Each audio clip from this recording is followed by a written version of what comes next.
The World Trade Center is one of the most unique and challenging construction sites because of its tragedy and history. A few decades have passed, but construction barricades and cranes still appear nearby. For this video, we'll take a look at why the World Trade Center is still in unfinished work.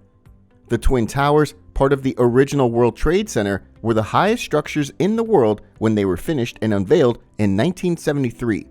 On the morning of September 11, 2001, they were destroyed when two Boeing 767s were deliberately crashed into the complex by hijackers with ties to al-Qaeda. The nearby buildings also experienced structural breakdowns due to the World Trade Center's eventual collapse. It took 8 months for the World Trade Center site to be cleaned up and recovered before construction on its reconstruction could begin. Over the past few years, some of its infrastructures have become available.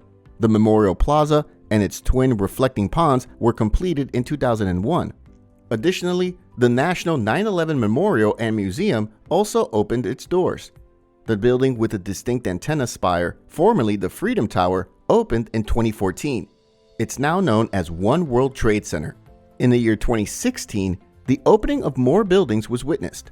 These include a mall and an underground transit hub.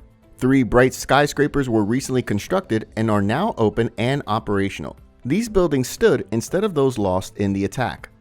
No construction sites have generated more controversy and discussion than the World Trade Center in New York. The World Trade Center complex's reconstruction is still incomplete after years of destruction in the September 11 attacks. On the site, 2 planned towers, a performing arts center, and a church where the yearly memorial honoring the roughly 3,000 victims of the episodes will take place on Saturday, are still unfinished.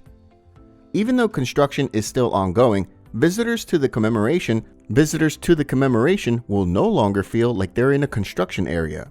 Another vacant site close is where the residential tower, known as 5 World Trade Center, is intended to stand. So what exactly are these infrastructures we should be expecting? 2 World Trade Center. Let's go over 2 World Trade Center. The site still needs to be finished, and if you look at the most recent rendering of the location, you'll observe that new gleaming skyscrapers should be in place. Most people might need to learn that there's an ongoing development of new buildings that will overlook the memorial site of 9/11.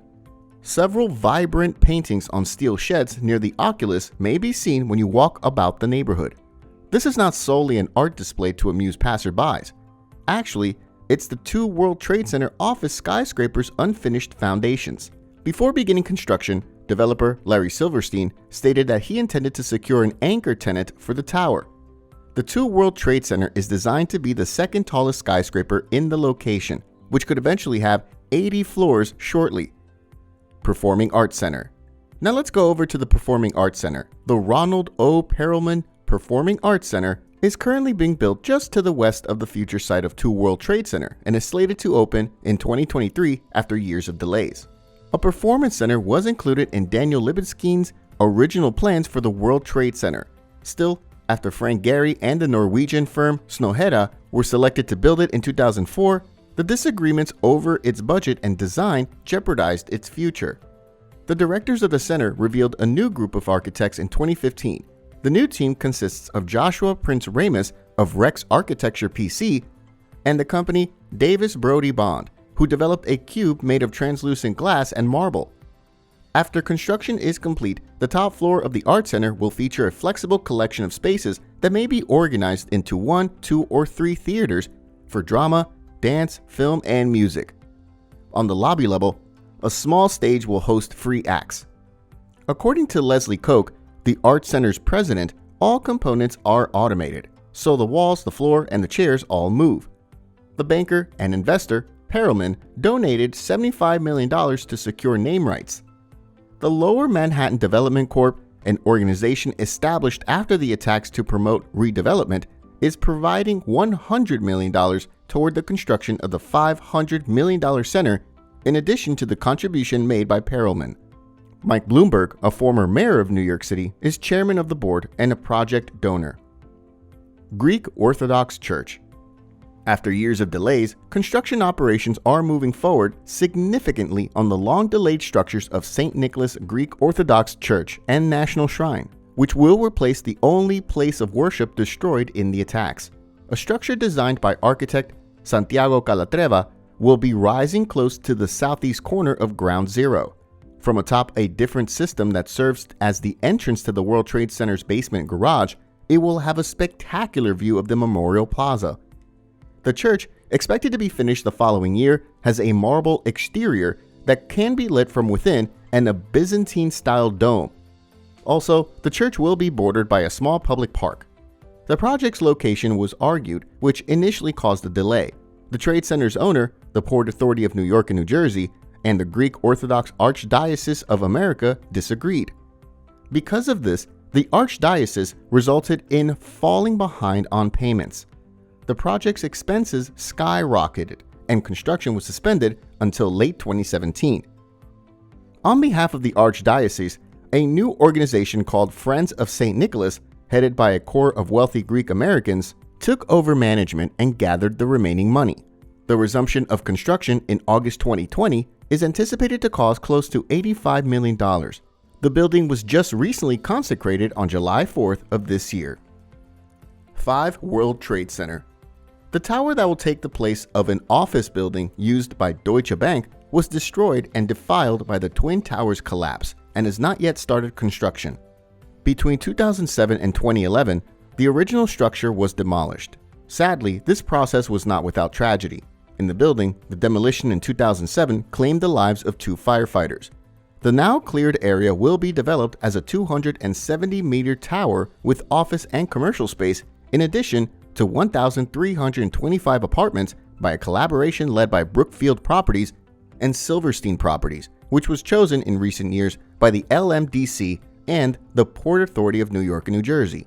If everything goes according to plan, the building should be finished in around 5 years, according to Dara McKillen, the marketing executive for Silverstein Properties. The plan calls for 25% of the units to be considered low cost and affordable to rent at prices below market value. However, some locals claim more is needed.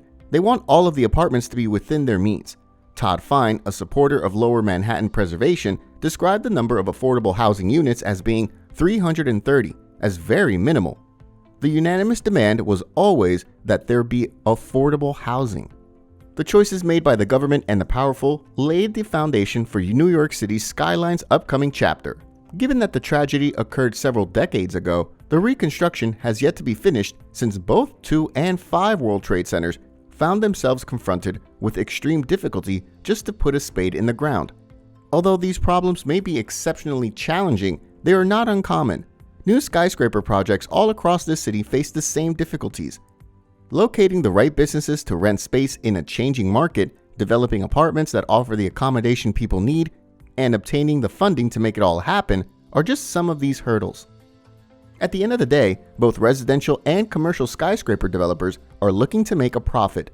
However, the progress of these structures will stagnate in those early stages of development if there is no agreement on the design or funding.